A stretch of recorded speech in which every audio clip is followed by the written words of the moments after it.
we've got on with us Utah State Associate Head Coach Eric Haut. I had to ask him exactly how to say that because I'm terrible with names. But Eric, glad to have you on the show. I appreciate you guys having me. Definitely listen to you guys on my way home sometimes, so grateful to be on with you. There we go. Glad to hear we've got a listener. From one Eric to another. Thank you.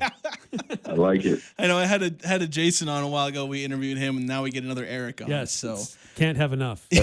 And we got two more Erics on staff. So that's true. See, and I have a brother named Eric, so apparently I'm just surrounded by him. So I can't get away from y'all. No. That's funny. So obviously, associate head coach, obviously newer to the coaching staff since there was a change in the offseason for Utah State. Just wanted to ask, your path to coming to Utah State, getting hired by Coach Jared Calhoun. Just kind of explain what brought you to the Aggies and how excited you are to be the associate head coach for them. Well, yeah, first off, extremely grateful to be a part of the Utah State community, the Logan community. What kind of brought me here is I've had a long relationship with Coach Calhoun. We played against each other 20 years ago in college. When he went to Cleveland State, I went to Kent State, had some mutual friends within that Northeast Ohio area. And then eventually our paths crossed when he was the head coach at Youngstown State and I was the associate head coach at Northern Kentucky. We had a lot of battles over a 5-year period. And just always had a healthy respect for his program, what he built at Youngstown State. When he got there, that was probably one of the toughest jobs in the Horizon League, and he built it into a perennial contender. I loved how he coached his guys, how they played offensively, the development of his players. Just had a lot of respect for what he accomplished there and his staff. And, when he called me to reach out to see if I was interested, I couldn't say yes quick enough, to be honest with you.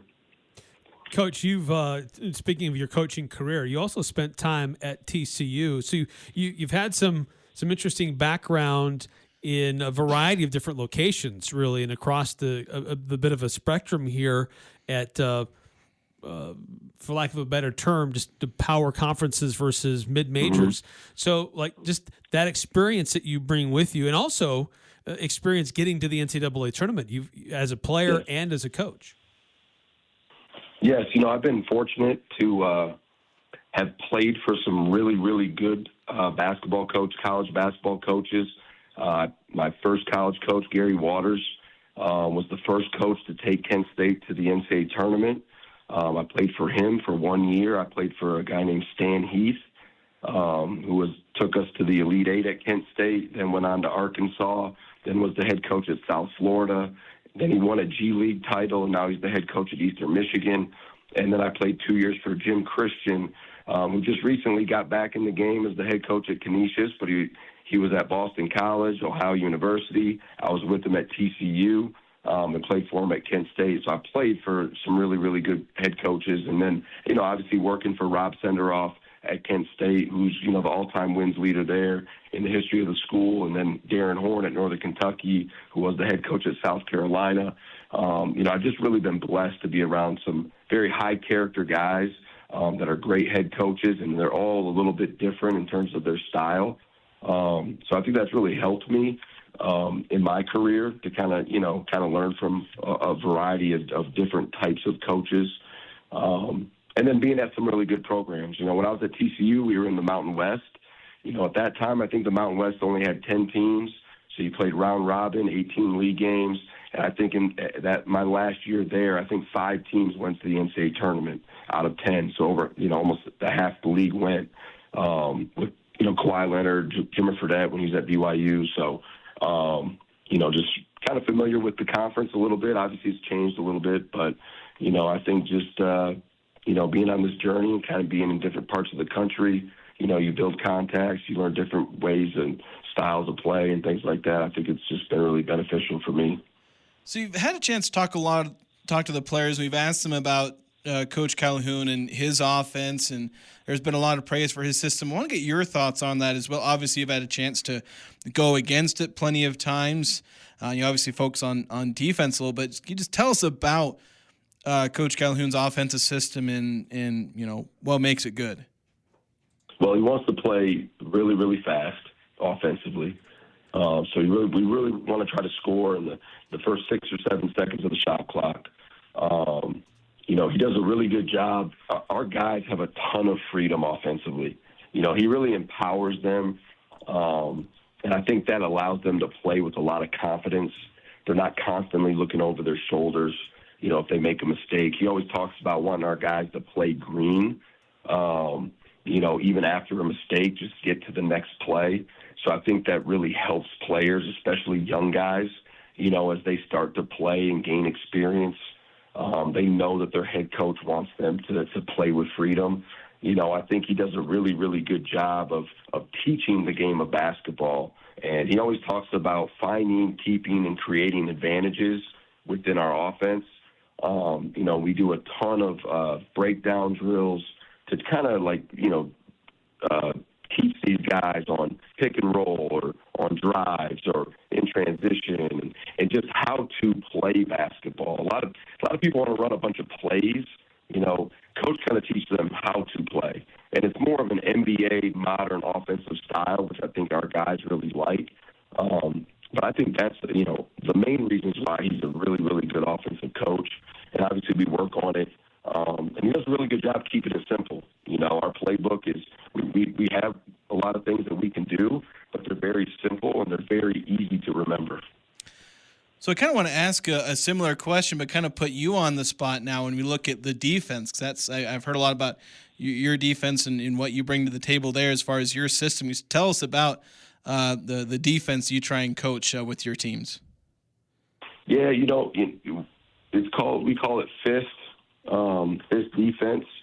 It's it's not a man, it's not zone, it's kind of somewhere in the middle.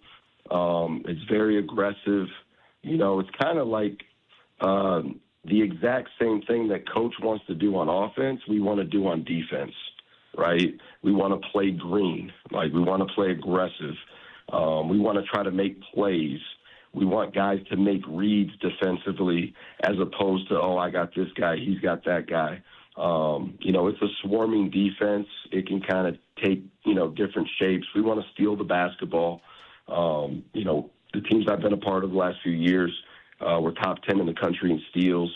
So a lot of people, when they hear zone or hear the word zone, they think it's very passive, kind of just stand around and stay in spots. But this is a little bit different than that. And, I think Coach wants it to be very aggressive. So, we've kind of ramped it up that way. But it's a defense that takes time, right? It takes a lot of chemistry. You have to have reps together because it's something different. Places I've been at before, besides our first year, we always had a lot of returners, so they could kind of teach the younger guys. And now myself, Coach Robinson, Coach Brown, Coach Calhoun, our whole staff is having to teach 12 guys this defense because, Coach ran something similar at Youngstown State last year. So we all have experience with it. It's just now getting these 12 guys to 14 guys to kind of figure it out. And you can only do that by doing it on the floor. But it's very aggressive, very attacking, and I think it's a fun style defensively because it allows players to make plays. Again, we're talking to Eric Haut. He is the associate head coach for the Utah State men's basketball program. And Coach, we've asked the players about their trip to Europe and the opportunity to come together quickly as a team and kind of learn a little bit more about themselves. From a coaching standpoint, what did you learn about your team in those 3 games in Europe? I think we learned a lot, right? We learned about each of our guys individually, how do they react to a mistake or how much information can they retain? If they've missed a couple shots, will they take the next one if they're open? Will they fight through fatigue? When they're tired, can they still set up their cuts or know the play? What guys are really, really competitive? It was really hot in those gyms, 80, 90 degrees plus. So it wasn't for the weak. Our guys did a really good job battling through. So you find out about individuals, and then you find out about your team, right? How unselfish we're playing, how fast we want to play offensively. Guys that have picked up kind of the things that coach is really emphasizing on both ends of the floor, whether it's offense or defense. And then you get the film from the games, and then you can learn from it to better build your plan in the fall as we move into official practice next week.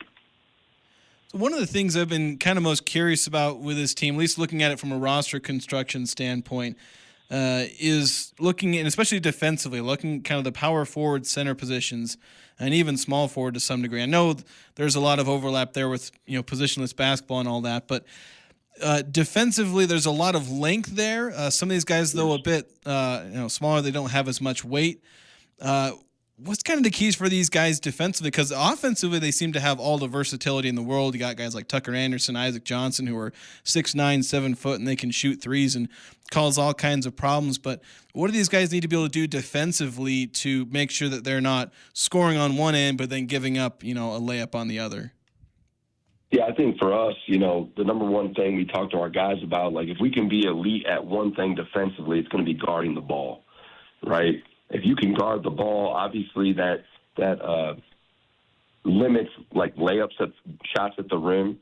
It eliminates rotations, which lead to offensive rebound opportunities for the offense because you're kind of in a scramble rotation situation. And then it also eliminates fouling, right? You want to make people earn baskets over you. You don't want to bail them out with fouls. So guarding the basketball is going to be a huge key for this team, like keeping the ball out of the paint. And also what I've found within this defense is if you guard the basketball really well, that's going to lead to your steal opportunities. Okay, so the number one thing we want to be great at defensively is guarding the basketball. And I think we have a lot of really good one-on-one defenders. We got great size in the guard positions, great length on the wings. Our we call them goalies defensively. So our middle forward in Fist has great size and length. In Auburn and Fish, Isaac Davis, you got Carson Templin, Pavle, like they all could potentially play that position. I think the number one thing is guarding the ball, and I think the next part for us defensively is going to be rebounding the basketball. There's going to be lineups that maybe we're not the biggest team on the floor, but we got to play with a lot of toughness, a lot of physicality on the defensive end to keep people off the glass. And kind of related to that, I want to say it was Coach Calhoun who said this, and maybe I shouldn't try quoting him, but I think he told us that he thought like guys like Ian Martinez or Mason Falslev could be guys that potentially lead the Mountain West in steals. Do you kind of see that from the guard line being able to produce a ton of steals on that side of the court? Yes, I'll be honest with you. I think we should have 3 or 4 guys in the top 10 in steals. I think Drake Allen, Mason Falslev, Ian Martinez, those 3 definitely. I think Dayton Alberry's a guy. Braden Housley has done a really good job being active defensively. I think those are all guys that could get a lot of steals, this season, and that's our goal. Like we want to put two guys on the all defensive team. We want 3 or 4 guys, in the top 10 in steals.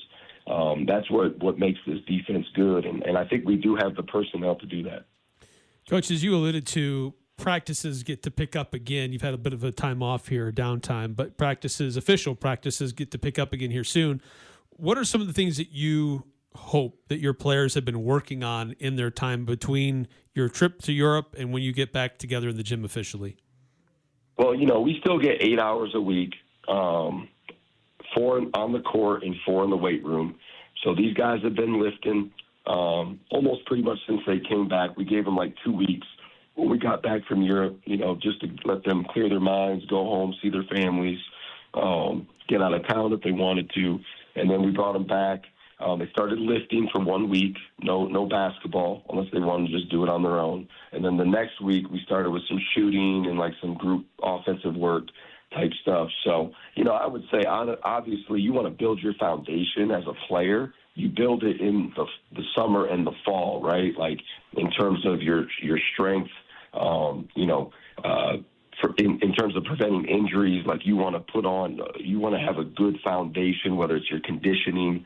Obviously, we want these guys in the gym getting extra shots when they can, but really just physically getting yourself ready for this 6-month sprint that we're about to start in a few days. So one thing that I tend to see like through the offseason, a lot of fans, every time the offseason comes around, they look at the team and they say, oh, this is the deepest team we've ever had. And then you get into the season and you have a 7 or 8 man rotation. But I kind of want to ask, maybe dip into that, like, what do you think the depth of this team is like? I mean, when you're talking about some of the players and their potential to make an impact, you're listing off, 7, 8, 9, 10 guys. How deep do you feel like this team can be, and how deep does it kind of have to be with potentially how high-paced you guys are going to end up playing this season? Yeah, Coach talks about it all the time. Like, our strength is our numbers. It's our depth. I think, in some ways we could have, like 8 to 9, 8.5, 9 starters, honestly, on any team. Some of these guys could start. So, we really talk about we over me. That's something that Coach preaches every day. Guys are going to have to sacrifice. But we got a really, really good, roster, and obviously as we get into practice and we start figuring some things out in this fall. But, I think Coach, his thing is we have strength in numbers, man. So, some guys are going to play, different roles, right? And they got to be accepting of those roles. They got to embrace those roles. They got to put we over me. But we have a lot of versatility on this roster, right? We can play a lot of different lineups. We can play big. We can play small. We can play with 2 point guards. We got a lot of guys that can bring a lot of different things to this roster. So it's going to be fun to kind of put the pieces together as we get going this fall. Coach, let me ask you a non-Utah State men's basketball question. Sure. I mean, it is related, but with news of how conference realignment is changing, how do you handle that as a coach, and how do you handle that with questions you might get from your players about the future of this conference and where Utah State stands in all this? I honestly think Utah State's in a great situation, and here's why. Utah State, since the year 2000, has been in 3 conferences, the Big West, the WAC, the Mountain West, and all they've done is win. So it really doesn't matter where Utah State ends up. Like, our basketball program, we are going to win. Right, we have great support from the administration, from Diana and her administration, the vision that she and Coach have for our program, the support within Logan and the Utah State community, the herd, there's not many places where you're getting 10,000 people every night and almost 4,000 students. So, we'll see how this all shakes out. I don't have a crystal ball. But I do know that Utah State basketball has been very, very good for a long, long time, and they've been in, they've had different conferences that they've competed in. So I think we're in great shape. I'm just excited to be here at Utah State. This is an unbelievable opportunity for our guys, for our staff, and just excited to get going. We're talking with Associate Head Coach Eric Haut of the Utah State men's basketball program. I want to ask a little about recruiting, and I forget the rules as far as when you're allowed to comment and players and whatnot, so I won't press for details, but there's been some recruiting news. But I wanted to ask about the approach you guys have taken to recruiting and going after, obviously, some high-profile players, guys with high recruiting rankings. Just tell us about the process of trying to bring in the next generation of talent. So I think, in this generation of recruiting, I think it's, obviously you want to, as a staff, you want to kind of find guys that fit Coach's vision, that fit his style of play. Guys that are high character guys. We have a great group of young men on our roster, on our team this year. And so, you want to bring in really, really good guys, right? First off, they got to have high character. Obviously, you want high talent. Can they play for Coach? Can they fit into his system and how he likes to play, right? And then you go out, you identify these guys, you do your homework, you talk to, their coaches, their family members, and obviously the recruits themselves, and you kind of see where you are, and then you see what happens. But, I think for us, Coach he laid out a foundation. Hey, these are the type of guys we're looking for. These are the guys that work well within my system. These are the types of guys that do well at Utah State. And then we go out and identify them and do our best to get them here to campus, because we feel like if we get them to campus, Utah State kind of sells itself. Well, Coach, this is we're excited for what this new season is going to look like for your team in the Spectrum. A lot of new faces, but there are some definitely returning faces as well. And I guess my last question is about those returning faces, the familiar ones for fans here, and just the role that they have played in helping to bring this team together and helping you guys all together move forward in the new era for Utah State men's basketball. Yeah, no, the returners, you know, Ian, Mace, Fish, Carson, Fresh, or Jackson, like unbelievable young men from day one. You know, first time I met Ian Martinez, he gave me a hug. Just great young men, about the right stuff, love to work. They're about winning. They like to be around each other. You know, sometimes we'll have team dinners at Coach's house, and like usually anywhere else I've been, like after about 30 minutes, everybody's kind of looking at each other like, all right, who's going to be the first one to leave, right? These guys will stay at Coach's house for an hour and a half, just hanging out, talking, you know, interacting with us, you know, our families, our children. We just got a great group of young men. I think they're hungry for more. I think they obviously had an unbelievable season last year, regular season champs, round of 32. And I think they're just hungry for more and what's next. And they've done a great job leading our team to this point. And we're going to look for a lot of leadership from them as we move forward. All right, once again, Utah State men's basketball associate head coach Eric Haut. We're glad we could have you on the show. Thank you very much for joining us. Great. Thanks, fellas. Have a good day. Thanks, All Coach.